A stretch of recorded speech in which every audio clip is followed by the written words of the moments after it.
Hi and good evening to all students. So today I'm going to teach you first lesson, that is living world and classification of microbes of standard 8. This is the second part of the lectures. In first part I had explained you about the classifications and I had told you to study the kingdom of classification. So, how many of them have studied the classification? Because if you won't study, you won't be able to understand the further lecture. But I'm going to revise once again of five kingdoms, that is living organism. That living organism has been divided into two parts. One is prokaryotes and second is eukaryotes.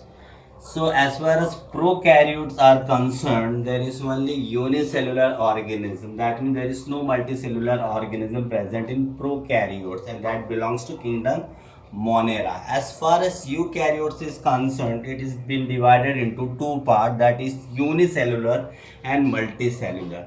The unicellular belongs to kingdom Protista, while multicellular has been further divided into three parts, namely fungi, plantae, and animalia. So, as far as fungi is concerned, they have a cell wall which is present, but organism can't perform photosynthesis. Why don't perform the photosynthesis? Because it won't have chloroplast. So that may be the reason that it can't perform photosynthesis. As far as plantae is concerned, cell wall is also present and organism can perform photosynthesis. And fifth one, that is kingdom Animalia, there is no cell wall. So, as you might be well aware about the seventh lesson, that was cell structure and microorganism, that I had told you to please go once and read the lesson thoroughly, because in that all information about cell is given it to you.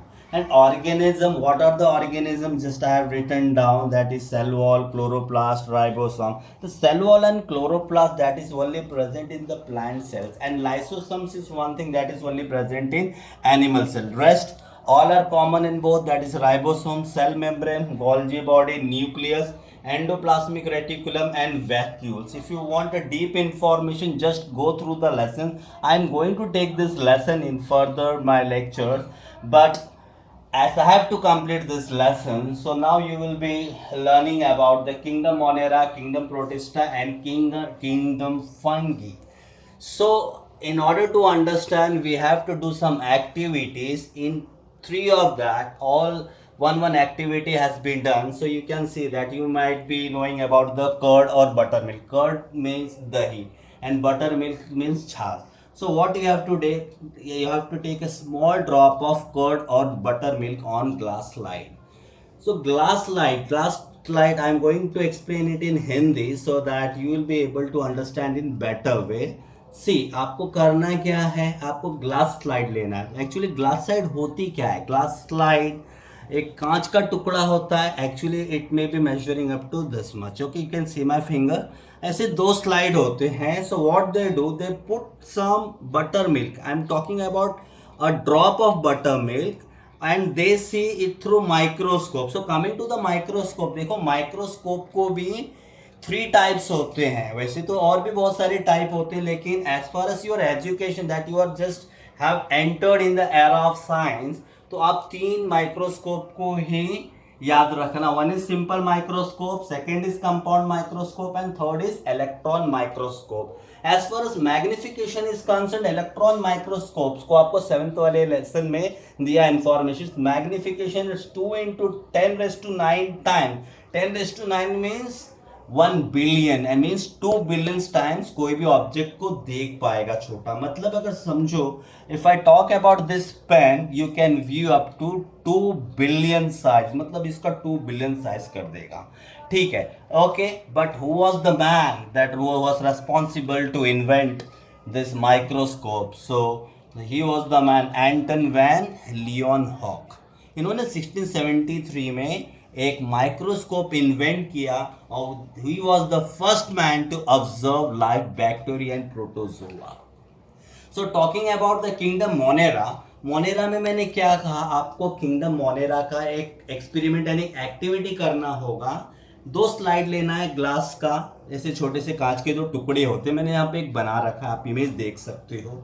सो जब आप put करोगे then you have to observe in microscope. यहाँ पे एक बहुत ही अच्छी बात लिखी, you have to observe in compound microscope. As far as magnification is concern I will explain you in the further lecture. Compound microscope में आप उसको देखोगे, so what you will see a microbes called lactobacilli bacteria.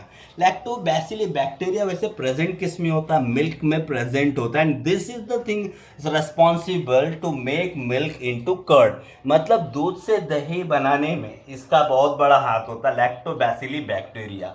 Okay, तो bacteria हर कोई harmful नहीं होते, बहुत से bacteria that are useful. I am going to cover that topic also about useful bacteria and harmful bacteria. Okay, as of now kingdom Monera के बारे में मैंने कहा कि उसके अंदर आप ऑब्जर्व करोगे तो आपको लैक्टोबैसिली बैक्टीरिया दिखाई देगा। और आपको कब कैसे दिखाई देगा, आपको कंपाउंड माइक्रोस्कोप के थ्रू दिखाई देगा। तो all types of bacteria and blue green algae are included in this kingdom. So bacteria जितनी भी टाइप के हो। So coming to the bacteria, मैं आपको एक बहुत ही इंटरेस्टिंग बात बताने वाला हूँ बैक्टीरिया को लेकर। So what is the size, वो कितने छोटे होते हैं।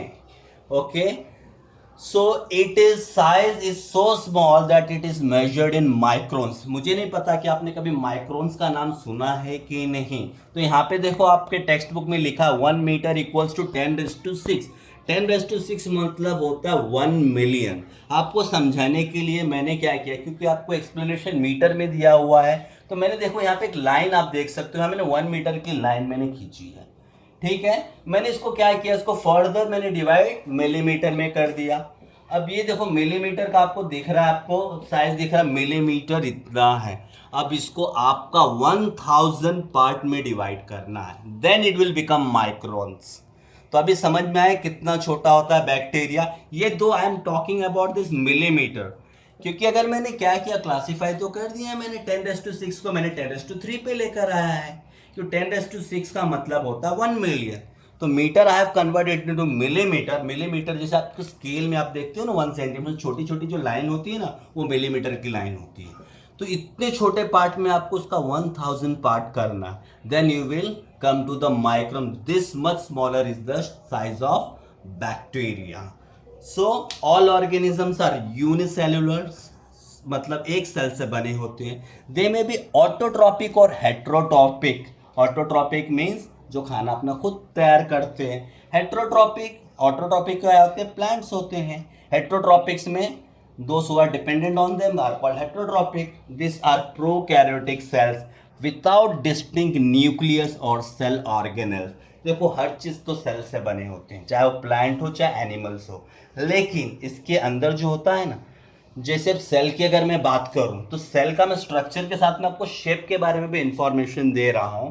देखिए अगर आपका जो क्रिकेट का जो स्टेडियम है ना, अगर वो सेल है ना, तो आपकी क्रिकेट बॉल है वो न्यूक्लियस होगी, तो इतनी छोटी होती है न्यूक्लियस। लेकिन जहाँ तक मैं किंगडम मोनेरे की बात करूँ, there is a cell, obviously cell है, लेकिन न्यूक्लियस वेल डिफाइंड नहीं है, ना ही इसके अंदर के ऑर्गेनिज्म है ही नहीं, मौजूद नहीं है किंगडम मोनेरा की बात करें तो। That was the first characteristic kingdom Monera. Second, coming to kingdom Protista. अभी प्रोटिस्टा को देखने के लिए क्या करेंगे, take a drop of pond water on a glass slide. Pond में जहाँ पे पानी जमा रहती है वहाँ से आप, पडल की मैंने बात कर रहा हूँ, मैं पॉन्ड वाटर की बात कर रहा हूँ। आपने देखोगे मंदिर बना होगा गांव में, वहाँ पे छोटा सा पॉन्ड होता है, तो वहाँ का वाटर लेकर आओ। Drop of pond water put on the glass slide. जैसे हमने कर्ड रखा था वही ग्लास स्लाइड पे उसे छोटे से टुकड़े होते हैं कांच के, उसके ऊपर रख के उन्होंने वापस से ऑब्जर्व किया माइक्रोस्कोप पे। तो क्या उनको नजर आया, मोटाइल माइक्रोस्कोप। मोटाइल का मतलब क्या होता है, मूविंग। माइक्रोब्स का मतलब होता है microorganism. So they are amoeba, they are nothing but amoeba. So kingdom Protista are single celled organism with well defined nucleus in a nuclear membrane. So I am talking about the kingdom protista. What about the kingdom monera? Kingdom monera was a cell, is also made up of a single cell, but actually इसके अंदर जो cell membranes और nucleus present ही नहीं है। As far protista is concerned, इसके अंदर nucleus है, enclosed in nuclear membrane. Membrane means covering. Okay, they have pseudopodia और हेयर लाइक सीलिया। देखिए अमीबा का कोई शेप नहीं होता। Then also I am going to draw one. Suppose this is an algae. अब आप बोले कि सर मेरे सर ने तो ऐसे बनाए थे, तो आपने ऐसा क्यों बनाया? तो देखो ना, एल्गी का कोई शेप नहीं होता, और this part is called pseudopodia, इसको हम लोग सूडोपोडिया बोलते हैं। और उसी तरह सा एक चीज़ होती है, जैसे लिखा है यूग्लेना वॉल्वॉक्स, तो उसमें एक विप का मतलब होता है हंटर, ओके, ऐसे बाहर निकला होगा हेयर लाइक स्ट्रक्चर, इसको सीलिया बोलते हैं। तो ये एमीबा में सूडोपोडिया और यूग्लेना में सीलिया, यानी विप लाइक स्ट्रक्चर होता है, लोकोमोशन के लिए यूज होता है। लोकोमोशन मीन्स चलने के लिए ये लोग ये पार्ट का यूज करके ये लोकोमोट होते हैं, वन प्लेस टू अनदर जाते हैं, ठीक है। Autotrophs, what they have autotrophs? Autotrophs का मतलब मैंने आपको जस्ट अभी समझाया था, that they prepare their own food. तो example for that is euglena volvox contain chloroplast. Just I told you chloroplast is a thing that helps in doing photosynthesis. अगर chloroplast नहीं होगा तो फोटोसिंथेसिस नहीं होगा, और फोटोसिंथेसिस नहीं होगा तो ऑब्वियसली खाना बनेगा ही नहीं। तो जिसमें क्लोरोप्लास्ट प्रेजेंट है 101% they are autotrophs. Heterotrophs, amoeba or paramecium, they may be lacking chloroplast, so they are heterotrophs depending on different organism for their foods. So this was kingdom Protista. Coming to the third point, that is kingdom fungi. अभी हमें करना क्या है? देखिए, first वाले में भी हमने कुछ एक्टिविटी किए थे, सेकंड में भी एक्टिविटी किए थे, थर्ड में भी हम एक्टिविटी करेंगे। What we will do, take a bread. और बच्चे लोग ऑफन कंफ्यूज हो जाते हैं, ब्रेड बोलेंगे तो वो याद आता है कि हाँ मम्मी बोलती है यार ब्रेड खा ले, बटर खा ले। Bread doesn't mean that butter और ब्रेड, ब्रेड मीन्स हमारी जो चपाती होते हैं ना, इंग्लिश में भी tell that bread, okay, so don't be confuse with that. और ब्रेड और bhakri keep in a container 2 to 3, I am talking about the moist यानी गीली होनी चाहिए, 2 से 3 दिन तक रखना है आपको। और उसके बाद में जब आप खोलोगे ना उसको, आपने किसी कंटेनर में रखा तो वहाँ पे से उगा हुआ वाइट कलर का आपको दिखाई देगा। और अनदर एग्जांपल मैं आपको फंगी का दिखा देता हूँ। देखिए, कोई भी जगह होता है ना, जैसे अचार वगैरह होती है ना, अगर थोड़ा भी हाथ लग जाए तो थोड़ा वाइट करके फॉर्म हो जाता है, या बासी खाना होगा उसमें कुछ दिन के लिए छोड़ देना तो वो अपने आप फंगी, क्योंकि फंगी का कैरेक्टरिस्टिक ये है कि वो डिकेड और डेड एनिमल के ऊपर ही उगता है, ठीक है। You can see on the bread, take a few thread, उसमें से निकालो, थ्रेड लाइक होते हैं। अगर आपने माइक्रोस्कोप में आप ऑब्जर्व करोगे ना, तो आपको जैसे हेयर का स्ट्रक्चर है ना, एक जगह पे उगे होते हैं, वैसे आपको दिखाई देगा। अच्छा, यहाँ पे एक वर्ड यूज किया, take a few threads from culture. ये कल्चर का मतलब क्या होता है? नरिश करना, मतलब उसको आपने खुद पैदा किए। कल्चर का मतलब नरिश यानी नर्चर करना। So don't be confuse with the word called culture. अच्छा, इसका क्या, this are non green eukaryotic. अभी देखो, मैंने आपसे कहा कि किंगडम के बारे में पढ़ो, अभी क्या आ रहा है? यूकैरियोट्स आ रहा है। फिर कंफ्यूज हो गए सर यूकैरियोट्स क्या है? तो that is eukaryotes. Eukaryotes means it can be unicellular और multicellular, okay. They are non-green eukaryotic heterotrophic organism. Heterotrophic means depending on other, and most of them are saprophytes. That means depending on the dead or decaying animal. Their cell wall is made of tough and complex sugar called chitin. It's not chitin. It's called as a chitin. वो बने किसके होते हैं? chitin के. Some fungi are thread-like and many nuclei are present. Nuclei that is present inside the cell in the cytoplasm. Example: baker's yeast, aspergillus, fungus on the corn. Corn, आप भुट्टा देखते हैं ना, जो आप लोग कभी ठंडी के मौसम में खाते हो, ठीक है, उसको हम लोग कॉर्न बोलते हैं। पेनिसिलियन, मशरूम, इसके ऊपर फंगे उगते हैं। तो that's come to the end of the part 2। और थर्ड पार्ट में हम जो बचे हुआ पार्ट है, हम उसके बारे में स्टडी करेंगे। अगर आपको ये वीडियो पसंद आई होगी तो ज़रूर लाइक करें, अपने दोस्तों के साथ में शेयर करें, सब्सक्राइब करना ना भूलें। हाँ, उसके साथ में एक बेल आइकॉन होता है, उसको ज़रूर प्रेस कीजिए ताकि आपको आने वाले वीडियो हमारे सब आपको दिखाई देंगे। अगर आपसे काइंड रिक्वेस्ट है कि do comment on the video, क्योंकि सर आप जब तक आप कमेंट नहीं करेंगे तो हम कैसे समझेंगे कि आपको वीडियो पसंद भी आया है या डाउट है। तो मुझे बड़ी खुशी होगी अगर आप कमेंट करके हमें लिखते हो, तो we will provide the answer for your question. That's it for now. जल्दी थर्ड पार्ट में अपलोड करके आपको भेज दूंगा, लेकिन प्लीज़ वीडियो देखते वक्त टेक्स्ट बुक जरूर रेफर कीजिएगा। That's it for now. Good night and take care. Bye.